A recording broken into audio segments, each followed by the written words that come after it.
Hello friends, welcome back my YouTube channel biology science.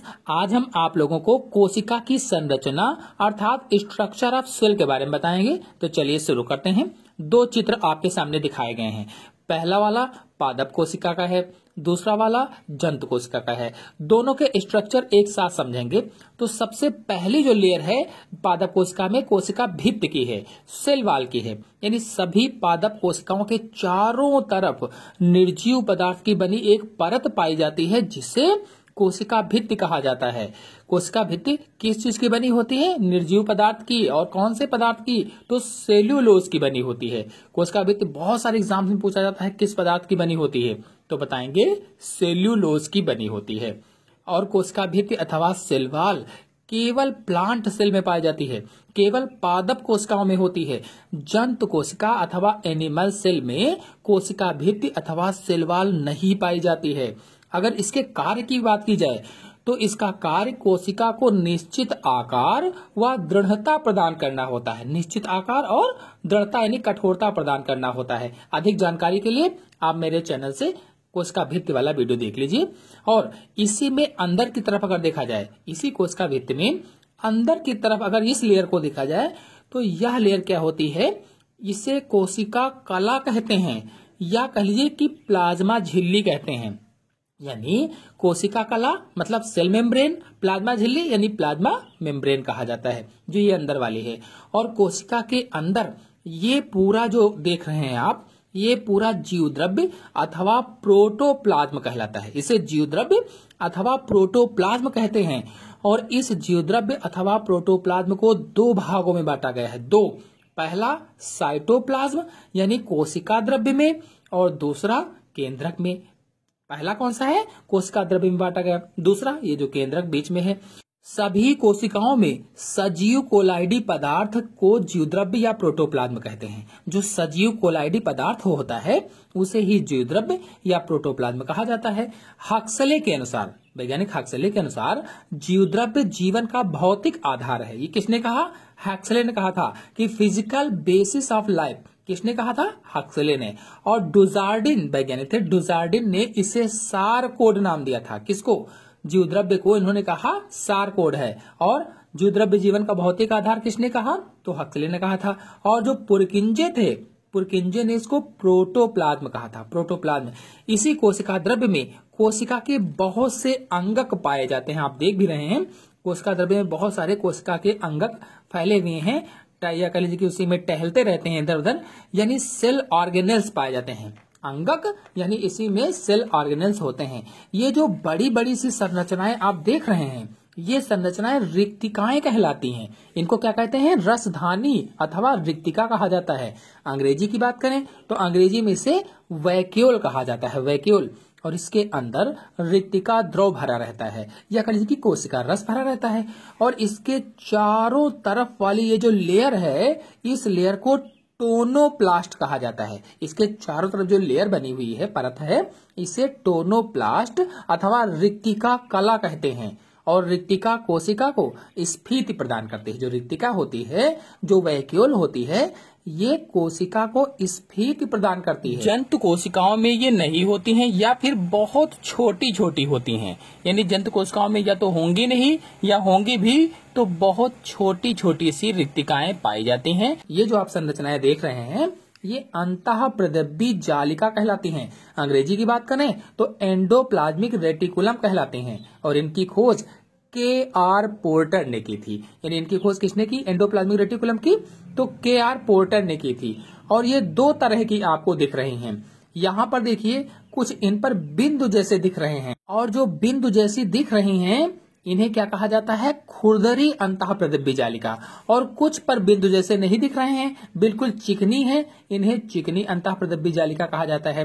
तो जिन पर जो खुरदरी हैं उन पर राइबोसोम चिपके होते हैं, इसीलिए वो खुरदरी हो जाती हैं। राइबोसोम चिपके होने के कारण वो खुरदरी हो जाती हैं, इसीलिए उनको खुरदरी या कह लीजिए कि कणिकामय अंतःप्रदिव्य जालिका कहा जाता है। चाहे आप खुरदरी कह दें चाहे कणिकामय अंतःप्रदिव्य जालिका कह दें। और जिन पर राइबोसोम नहीं पाए जाते हैं उन्हें चिकनी अंतःप्रदिव्य जालिका कहते हैं या कणिका रहित अंतःप्रदिव्य जालिका कहा जाता है, कणिका रहित। और ये कोशिका में यांत्रिक ढांचे का कार्य करती हैं। जो कोशिका होती है उसमें यांत्रिक ढांचे का कार्य करती हैं।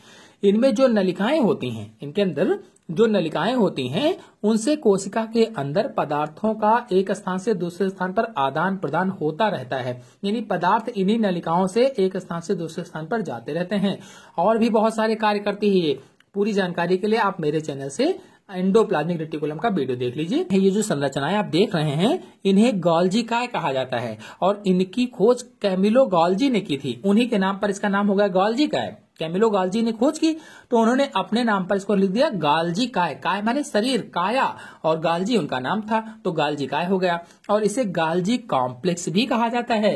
गोल्जी उपकरण के नाम से भी इसको जाना जाता है अथवा डिक्टियोसोम के नाम से भी जानते हैं। सभी नाम जान लीजिए। गोल्जी काय कहते हैं, गोल्जी कॉम्प्लेक्स कहते हैं, गोल्जी उपकरण कहते हैं अथवा डिक्टियोसोम भी कहा जाता है। और ये कोशिकीय पदार्थ का श्रावण एवं संचयन करते हैं। जो गोल्जी काय होते हैं कोशिकीय पदार्थ का श्रावण और संचयन करते हैं। सेल डिवीजन के टाइम सेल प्लेट भी बनाते हैं। जब सेल डिवीजन होने लगता है, कोशिका विभाजन होने लगता है, उस समय सेल प्लेट का निर्माण भी यही करते हैं और उत्सर्जी पदार्थों को कोशिका से बाहर भी निकालते हैं।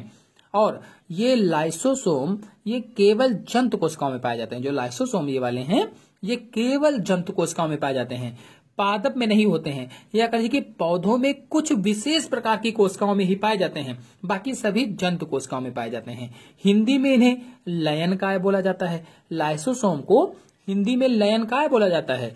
और इनकी खोज डी डवे ने की थी, डी डवे ने। और इन्हें आत्मघाती थैली के नाम से भी जाना जाता है। अंग्रेजी में कहें तो सुसाइडल बैग भी कहा जाता है। आत्मघाती थैली किसे कहते हैं तो लाइसोसोम को अथवा लयनकाय को कहा जाता है। और इसका प्रमुख कार्य कोशिका के भोज्य पदार्थों व खराब पदार्थों का अपघटन करना। कोशिका में जो भोज्य पदार्थ होते हैं उनका और जो खराब पदार्थ होते हैं जो कोशिकाएं टूट फूट जाते हैं उन सब का ये अपघटन करता है। और ये तारक काय या सेंट्रोसोम है। ये सेंट्रोसोम केवल जंतु कोशिकाओं में पाए जाते हैं। जो तारक काय है अथवा सेंट्रोसोम है ओनली जंतु कोशिकाओं में पाए जाते हैं। और आपको बता दें कि इनका कार्य कोशिका विभाजन में हेल्प करना होता है। कोशिका विभाजन के समय तर्क या स्पिंडल को बनाना होता है जब कोशिका विभाजन होने लगता है। और पादप कोशिकाओं में कुछ कवक और शैवालों में ही पाए जाते हैं। केवल जंतु कोशिकाओं में पाए जाते हैं मैंने बताया। लेकिन अगर पादप कोशिका की बात की जाए तो पादप कोशिकाओं में कुछ कवकों में अथवा कुछ शैवालों में ही पाए जाते हैं। इनकी खोज टी बाबेरी ने की थी। टी बाबेरी ने इनकी खोज की थी। और ये जो आप सूत्रनुमा संरचनाएं देख रहे हैं इन्हें माइटोकॉन्ड्रिया कहा जाता है। माइटोकॉन्ड्रिया इनकी खोज कोलिकर ने की थी। कोलिकर ने, अल्टमान ने कोशिकाओं में इनकी उपस्थिति को केवल बताया था। खोज किसने की? कोलिकर ने की। और जो बेंडा थे, बेंडा ने इनको माइटोकॉन्ड्रिया नाम दिया था। और इसे कोशिका का पावर हाउस भी कहा जाता है। माइटोकॉन्ड्रिया को कोशिका का पावर हाउस भी कहा जाता है। हिंदी में कहें तो विद्युत ग्रह भी कहा जाता है। और ये कोशिका के अंदर होने वाले ऑक्सीश्वसन का स्थल होते हैं। यहीं पर कार्बोहाइड्रेट व वसा के ऑक्सीकरण से ऊर्जा उत्पन्न होती है। और ये लवक हैं या प्लास्टिड्स हैं। लवक की खोज हेकल ने की थी। इसके बाद जो सिम्पर थे, सिम्पर ने इनका नाम प्लास्टिड्स कहा था, प्लास्टिड्स। और ये केवल पादप कोशिकाओं में पाए जाते हैं, ओनली प्लांट सेल में पाए जाते हैं। जो हरे रंग के लवक होते हैं इन्हें हरित लवक कहा जाता है अथवा क्लोरोप्लास्ट कहा जाता है, जो पेड़ पौधों के सभी हरे भागों में पाए जाते हैं और प्रकाश संश्लेषण क्रिया के द्वारा भोजन का निर्माण करते हैं, हम सभी लोग जानते हैं। और एक जो बिना रंग वाला होता है, कोई भी रंग नहीं होता, ऐसा लवक होता है जिसे रंगहीन लवक या अवर्णी लवक कहा जाता है। और ये कहाँ पाया जाता है तो पौधों के रंगहीन भागों में पाया जाता है। और तीसरे वाले जो होते हैं रंगीन होते हैं लवक, उन्हें वर्णी लवक कहा जाता है। और ये पौधों के रंगीन भागों में मिलते हैं, जैसे फल है, फूल है आदि में। और कोशिका के अंदर अत्यंत सूक्ष्म कण जो आप देख रहे हैं, सबसे सूक्ष्म कण, इन्हें राइबोसोम कहा जाता है। राइबोसोम, इनकी खोज पैलेड ने की थी, पैलेड ने। और इनका कार्य प्रोटीन का संश्लेषण करना होता है, यानी प्रोटीन को बनाना होता है। ये जो बीच में आप गोल सी संरचना देख रहे हैं, इसे कोशिका का कंट्रोल रूम कहा जाता है। कंट्रोल रूम अथवा कोशिका का नियंत्रण कक्ष कहा जाता है, और इसे केंद्रक अथवा न्यूक्लियस के नाम से जानते हैं। क्या? केंद्रक या न्यूक्लियस के नाम से इसको जाना जाता है। और इसकी खोज वैज्ञानिक रॉबर्ट ब्राउन ने की थी। यह आनुवांशिक सूचनाओं का नियमन करता है। जो इसमें केंद्रक पे अंदर जो ये गुणसूत्र पाए जाते हैं, जो क्रोमैटिन, केंद्रक जो होता है कई भागों में बटा होता है। केंद्रक कला, केंद्रक द्रव्य, क्रोमैटिन और केंद्रिका। इसमें से जो क्रोमैटिन तंतु होते हैं, ये कोशिका विभाजन के समय छोटे और मोटे हो जाते हैं, थोड़ा सा छोटे हो जाते हैं और मोटे मोटे से हो जाते हैं। उस स्थिति में इनको गुणसूत्र अथवा क्रोमोसोम कहा जाता है, और ये आनुवांशिक सूचनाओं का नियमन करते हैं, यानी माता पिता से आनुवांशिक सूचनाओं को उनकी संतानों में ले जाते हैं। तो इस तरह से पूरी संरचना मैंने आपको बताई, चाहे वो पादप कोशिका की हो, चाहे जंतु कोशिका की हो।